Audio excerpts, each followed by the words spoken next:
With driving under the influence. Well, there is talk of a New York City mayor running for president. We're not talking about Rudy Giuliani. Instead, Mike Bloomberg, the self-made billionaire, has not declared his candidacy, but you would know it based on the buzz.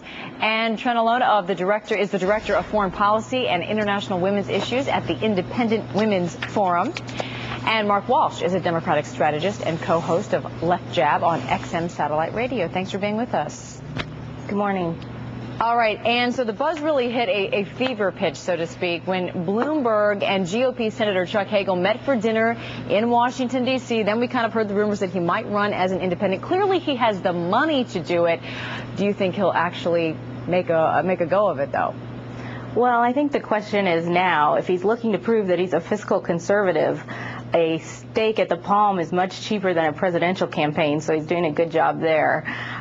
But the big question is, it's a very crowded race with the Republicans in this race, and the thing is, people still want somebody else.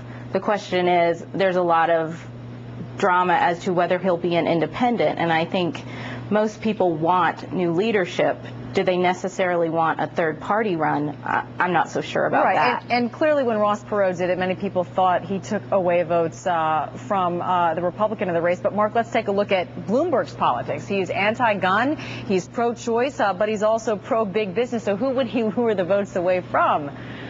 Well, what he really cares about right today, Amy, is whether his alma mater, Johns Hopkins, wins the U.S. National Lacrosse Championship. And he's a big Johns Hopkins guy. So that's number one for him today. But, yes, I think his policies are extremely centrist.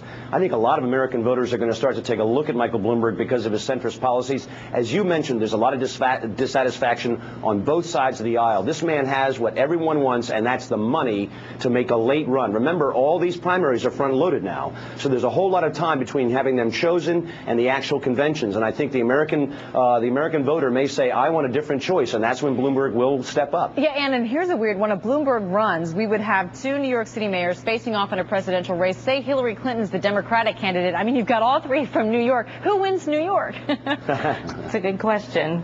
How do you think that they would fare, though, having roots all really from the same area, at least recent roots?